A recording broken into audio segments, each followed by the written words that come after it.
Este lunes 18 de agosto vence el plazo para inscribir las candidaturas. Ya vamos a ver al fin no solo quiénes conforman los pactos, sino que también quiénes van a ser sus candidatos.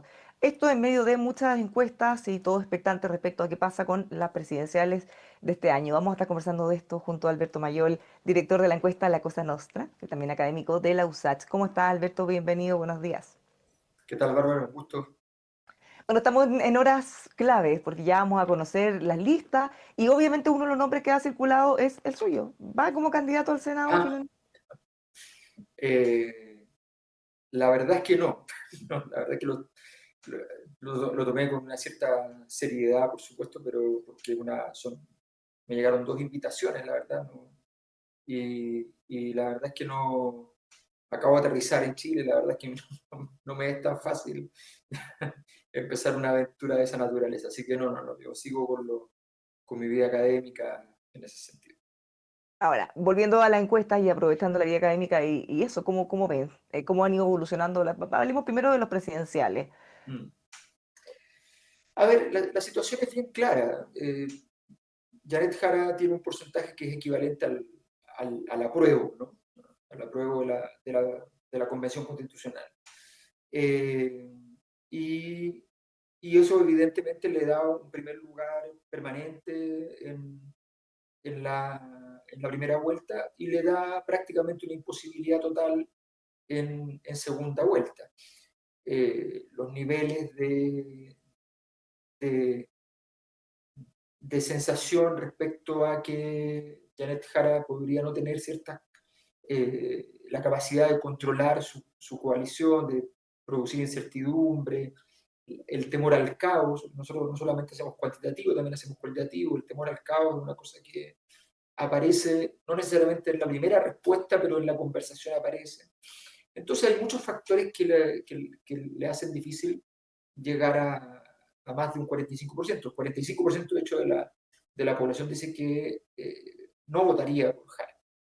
José Antonio Cast tiene datos no tan distintos en temor e incertidumbre a los de Jara, pero son mejores, pero no son muy distintos. Sin embargo, el no votaría por él es mucho más bajo. Bueno, de hecho me llamó la atención porque en la encuesta suya la cantidad de gente que dice que votaría por ella es bastante más por sobre que las otras encuestas. Anda bordeando el 25, 26%, en la suya el 39%, es harto más. Pero sí llama mucho la atención en la parte cuando les preguntan por qué candidato jamás votaría. Y Sí, ya casi la mitad de la muestra dice que no votaría jamás por ella. Y si sí. uno se va después, los siguientes, Kaiser, 25%, casi la mitad, Cast, 22%. Matei, ¿para qué hablar? 1%, o sea, prácticamente todos sí votarían por ella, Claro, lo que eventualmente. pasa es que hay un problema, es un fenómeno que tiene que ver con la naturaleza del momento en Chile. Yo creo que nosotros estamos mucho analizando los candidatos y nos cuesta analizar que el país tiene una situación que es bien interesante. En una situación normal, por ejemplo, Evelyn Matei tiene lejos los mejores atributos. No produce desconfianza, tiene la mejor nota de todo, ¿ya? Menos rechazo. Tiene el menos rechazo, o sea, tiene todos los mejores datos y no tiene tracción de voto. Y eso se produce fundamentalmente porque hay tres grupos de votantes grandes. Si uno va a la izquierda-derecha, uno de los grupos es la extrema izquierda, que tiene más 15%.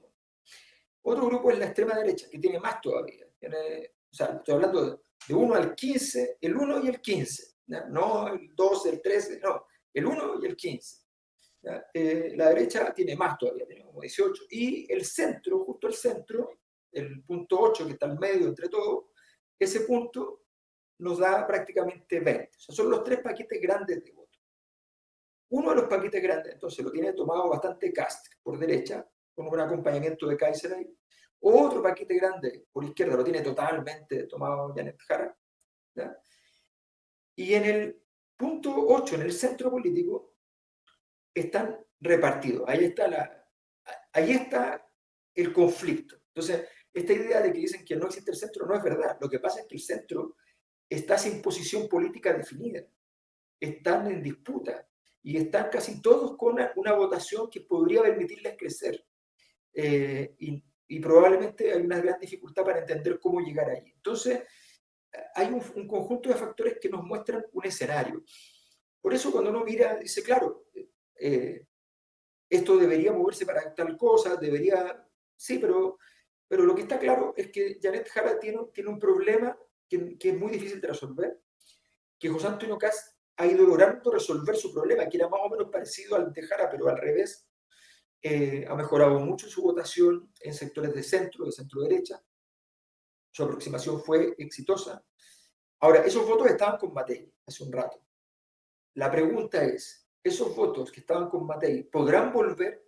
A veces los votos van y vuelven, eso pasa, le pasó a Kast. Kast perdió muchos votos a principio de año con Kaiser y los recuperó. La pregunta es si Matei va a ser capaz de recuperar esos votos respecto a Kast en un escenario que es distinto porque él está apareciendo con favoritismo y sabemos que ese es un factor siempre muy importante. Si nosotros miramos en este caso en algo similar a Jara, ¿hacia dónde puede crecer? Porque este techo aparente del apruebo, o más bien la base sólida del apoyo al gobierno, que cerca del 30%, encuestas más, encuestas menos, está ahí más o menos estancada. Sí. ¿Hacia dónde crece? Porque uno mira a Cast y dice, está Kaiser, está Matei, mira Matei, está Kaiser, está Cast, y tiene harto más espacio. ¿A dónde más puede ir a buscar votos Jara? Jara tiene, o sea, tiene una zona en que no lo hace bien, que es su zona en la cual debería tratar de buscar los votos. ¿Ya? Ella, por ejemplo, en la centro izquierda pierde muchos votos con Matei, en la centro izquierda. La que más ha mejorado en voto concertacionista es Matei, pero también ha mejorado Cast y no ha mejorado Jara. Entonces, eh, ahora, yo siempre distingo, hay concertacionistas que siguen concertacionistas y hay concertacionistas, ex concertacionistas que prácticamente odian la concertación. Esos son los más grandes, además, ¿ya? Y allí, en ese grupo, Jara tiene algunos votos, pero tampoco, pero ahí entra incluso, como un ejemplo, ahí es fuerte Kaiser, por ejemplo. Entonces, entonces Claro, nada calza.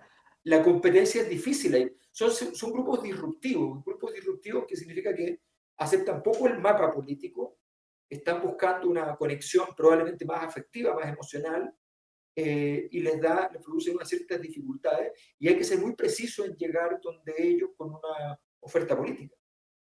Ahora, mirando estos votos que dice Cast, Matei, se han ido consolidándose al centro, hacia la ex concertación. ¿Será porque ellos han sido más atractivos o eventualmente porque Jara los ha espantado? Y de ahí volvamos a estas 2 semanas que han sido bastante malas para la candidata, con hartas contradicciones, su acusación de literalidad. ¿Cómo ve el desempeño propio de ella?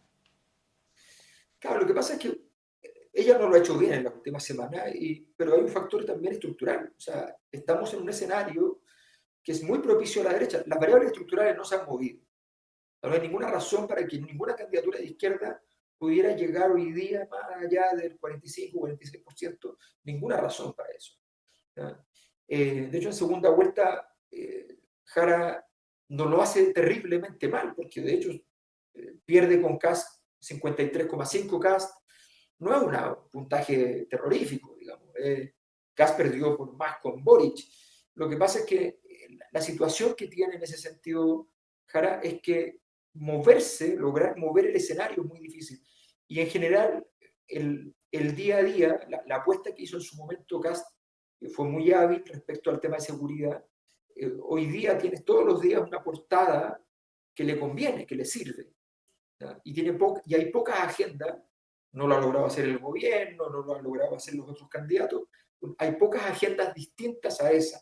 Entonces, mientras él lleva 4 años, 6 años, 8 años trabajando ese tema, ¿no? Y los otros están recién entrando y creen que pueden disputarle y no pueden disputarle. Sí, ahora no pueden imputarle no solo porque hay una imposibilidad, sino porque hay estas contradicciones. Ahora, ¿era una mala estrategia de la candidata Jara tratar de posicionarse como socialdemócrata? Porque de hecho ahora pareciera que como que se dejó un poco de lado. ¿No le creyeron? No, yo creo que el error, más que qué es lo que hizo, el error fue a hacerlo antes de haberlo estudiado. Le pasa mucho a los candidatos, los comandos son terribles en esto, los comandos siempre quieren hacer cosas. ¿Ya? Y la verdad es que las mejores campañas son las campañas que hacen la menor cantidad de cosas con más eficiencia. ¿Ya? Entonces, ¿qué es lo que pasó? Le pasó en su momento también a Evelyn Matei, salir al terreno, ver, estar visible, participar, sí, pero no tienes resuelto cómo vas a afrontar aquellos temas que te son delicados, no tienes resuelto cómo vas a afrontar tu proyecto general, tu relato, ¿ya? La conexión de ese relato con las políticas públicas que vas a después a ofrecer. Entonces, ella salió muy fortalecida de la primaria. Nuevamente, esto es un síndrome que le está pasando a todos los partidos y a todos los sectores, ¿eh? Que es como les va bien en una cosa y ya se creen que van a ganar el Libertadores, ¿no? Inmediatamente. ¿Ya? Entonces, también pasa en el fútbol. Entonces empiezan a creer inmediatamente que está todo resuelto, ya que no. Entonces le fue súper bien a Jara, y a Jara se produjo un fenómeno, un microfenómeno en esa semana, porque la única primaria que hubo fue la de la izquierda. ¿Ya? Si hubiese habido una primaria de la derecha, no habría habido ningún fenómeno, porque habrían hecho, ganó por aquí este, ganó por aquí este otro, y se acabó. Pero como no había por la derecha, entonces hubo un fenómeno.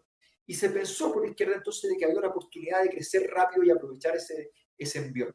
Y la verdad es que no estaban preparados, todavía no están preparados probablemente, requieren todavía resolver no solo aspereza, sino que además cosas conceptualmente importantes. Entonces, obviamente salió a jugar en un espacio en el cual la posibilidad de contradecirse, de caer, es muy grande, y sin tener claro qué es todo lo que tenía que bajar del pasado y todo lo que tenía que subir para el futuro. Entonces, con esa falta de planificación, no hay candidato ni habilidad comunicacional que lo pueda hacer, pero pasa mucho en esto que los comandos dicen, tenemos un buen candidato que habla bien en la prensa, mándenlo a los leones, que pelee y que gane y que vuelva con los votos. No funciona así. Sí, ahora el punto es que ella, lo primero que dijo, su primer compromiso de campaña es, no voy a mentir. Pero luego dijo que nunca había hablado de nacionalización y eso sí estaba en su programa. Después dijo que había apoyado solo 2 retiros y resulta que había apoyado 3. Y Sí, así después dijo que era temporera y no se acordaba de que si era guinda o cereza. Bueno, entonces se equivoca cada rato. Ella dice, hay esta tendencia a la literalidad. Pero que otros pueden decir, bueno, miente, o está inventando y se le olvidan las cosas que inventaron. Le no, pega en esa línea de la confianza que ella pretende poner. es que yo creo que, bueno, pero eso es para falta de diseño. Cuando yo vi la campaña, el tema de la mentira, lo encontré un error total, total. Porque primero, tú en política no solo te haces cargo de lo tuyo, sino que lo de todos tus aliados. Y en la política hay mucha mentira. Entonces, salir a pontificar es muy mala idea, porque además van a estar todos mirándote al respecto. ¿Ya? Todos los candidatos han cambiado de primera a segunda vuelta, de una elección a la otra, todos han modificado sus visiones, algunos lo explicarán mejor, otros lo explicarán peor, algunos ni se los preguntan, ¿ya? Pero tú tienes que estar preparado para eso y no buscar espacios de crecimiento que son cortos. Como la izquierda está convencida de que perdieron la Convención Constitucional, no por haber hecho un mal trabajo, que a mi juicio es una cosa objetiva y evidente, sino porque hubo mucha mentira, entonces aparece este rótulo, se usa ese rótulo y se cae después en la trampa. Pero el problema justamente es que ella misma planteó el tema. Entonces, entonces la situación se hace mucho más grave. Y la forma Esos de son enfrentarlo, errores de bueno, diseño acusar de a los, campaña. perdón, acusarlos más, esta tendencia a la literalidad, ¿una forma correcta de salir de eso? No, Porque en el es fondo que el ya se problema somos nosotros los me parece medios un que somos problema. literales porque miramos lo que dijo y lo que hizo y no lo que se supone que deberíamos. Evidentemente ella en eso es que no tiene cómo salir, ese es el problema. Son esos problemas que ya cuando entraste no tienes cómo salir, o sea, no, su referencia al problema de la literalidad simplemente, y eso le va a generar mucho ruido. Bueno, yo creo que ese de hecho, en este momento las posiciones, es muy interesante esto, porque Harry Matei uno dice, bueno, está muy lejos, ¿no? Sistemáticamente en nuestra encuesta, cuando pasa segunda vuelta, hay un porcentaje de la votación de Matei, que puede ser un cuarto o un tercio a veces, que se va a Jara. Entonces, ¿eso qué significa? Que la distancia real entre ciertos votantes de Jara y de Matei no es tan grande. Y además, eso significa que Jara y Matei pueden disputar votos hoy. ¿Ya? Pueden disputar votos así directamente. O sea, yo te quito votos a ti, tú me quitas, sin mediación de terceros, que normalmente cuando tú estás hablando de un candidato de Chile Vamos versus el Partido Comunista, uno diría, bueno, tiene que pasar por París y después lo agarra el otro. No, nada de eso. ¿Ya? Nada de eso. Entonces la situación es bien llamativa porque ahí allí está la gran oportunidad de Evelyn Matei. Evelyn Matei no va a recuperar mucho los votos a la derecha, ni tiene mucho espacio para eso. Algo puede hacer, pero no mucho. Pero donde ella puede tomar votos es en la zona donde está Jara, en el centro político, y tienen que tener una buena oferta al respecto. Entonces, técnicamente va a tener que ella ir avanzando en ese camino, y Jara también tiene que avanzar en ese camino. Entonces, se van a encontrar todo el rato en el conflicto. Ahora, en esa lógica, puede ser un error la decisión de la candidata Jara de restarse de los debates, de los foros, porque ella dice va a estar en el terreno, cosa que es muy importante, pero todos estamos viendo los debates, los foros, tienen mucha visibilidad, se comentan los medios, salen las noticias, se replica después, entonces le está dejando un espacio mayor a Matei para que vaya por su voto. Mira, yo fui candidato presidencial y te diría que sí, que yo iría a pocos foros. Esa es la verdad. ¿Por qué? Porque básicamente sí, se viraliza mucho, pero se viralizan los errores. ¿Ya? Entonces, y los problemas. Entonces, claro, efectivamente, y además tú tienes que prepararte para los debates finales. Si tú ocupas recursos en los debates iniciales, ya van a tener los otros medidos el asunto. Entonces, esto es como los humoristas, tú La la rutina rutina no se final de ella repite, claro. no la muestra al principio. Entonces, yo creo que esto de los debates ha sido muy espectacular, pero al final no es allí donde que se están ganando los votos. Los votos se van a ganar en un ecosistema de redes sociales sobre todo con contenidos que partan en medios validados. O sea, no es lo mismo que sean medios o aparentes medios que no se sabe, sino que la gente igual crecientemente empieza a valorar que lo ve todo por redes sociales, pero lo ve a partir de las marcas que lo sostienen. Entonces, todo eso hay que diseñarlo. Tú puedes ir a algunos foros, pero tienes que ir con una propuesta, con una idea sobre el tema que permita estructurar la conversación y no entrar en el debate personal. El problema es que el debate personal en este momento a los únicos que le sirven a los que van ganando. Y en el fondo, como casi está muy sólido en primera, no tan sólido en segunda, pero ganando en segunda, la verdad es que a quién le conviene es a él. Sí, ahora, mirando este mismo escenario y todo el debate que tuvimos respecto a la lista, se supone que única del oficialismo y en la oposición iban divididos, finalmente de última hora no resultó y no van unidos. ¿Qué tanta ventaja le da o qué tanto equilibra la cancha? O puede ser relevante porque son partidos no tan grandes, no equivalentes en el oficialismo. Mira, yo creo que la discusión a nivel de partidos va a ser bien interesante porque el escenario es particular. Nosotros estamos en un ciclo político que lleva varios años, y en este ciclo político que lleva varios años lo que estamos viendo es que ciertos partidos están reemplazando a otros. Ya en la práctica pasó con la izquierda, más o menos se defiende el Partido Socialista, pero hay una fragmentación muy fuerte en la centroizquierda, y en ese mundo que ordenaba de alguna manera el Partido Socialista, hay un problema, sin duda. Y entonces lo que llamamos en su momento apruebo dignidad toma control de la zona izquierda. Y por otro lado, en la derecha está pasando lo mismo en términos de que los sectores más a la extrema de la derecha empiezan a controlar el escenario versus los partidos grandes históricos. Y, o sea, estamos hablando de los grandes partidos de la derecha, los que llegaron a tener unas votaciones espectaculares, y hoy día tienen que compartir eso con un conjunto de partidos que vienen, además, explícitamente a comérselo. O sea, esto es bien evidente, ¿no? El Partido Republicano, el Partido Nacional Libertario, van por la centro derecha y quieren esos votos y quieren tomar control del sector, y hay una probabilidad bastante alta de que eso ocurra. Entonces, vamos a tener un movimiento muy importante en este momento, una reconfiguración. Y esa reconfiguración nos abre un escenario que yo creo que hay que investigarlo en particular. En este momento uno está midiendo más bien las presidenciales, pero este es un escenario muy particular de los partidos. Ahora, ¿cómo, y qué se ve entonces? ¿Qué se puede esperar? Bueno, ya vamos a conocer las listas ahora pronto. Vamos a saber si es que efectivamente se llega a acuerdos o no en la oposición respecto a los pactos por omisión. No van en lista única, pero se supone que van a coordinar algunos distritos, circunscripciones para optimizar los resultados, para no perderlo. A ver, lo que pasa es que José Antonio Cast sabe que puede tomar control de la derecha, y si va en una lista única o en pactos de omisión, eso le complica tomar el control de manera total. ¿Ya? Porque básicamente, para decirlo en simple, cuando tú llegas a un pacto por omisión, o cuando haces una lista conjunta, en general los incumbentes, o sea, los actuales senadores, los actuales diputados, tienen una prioridad. Eso es como un básico, ¿no? Y a él no le sirve eso porque él quiere elegir nuevo, porque si no, entonces él queda.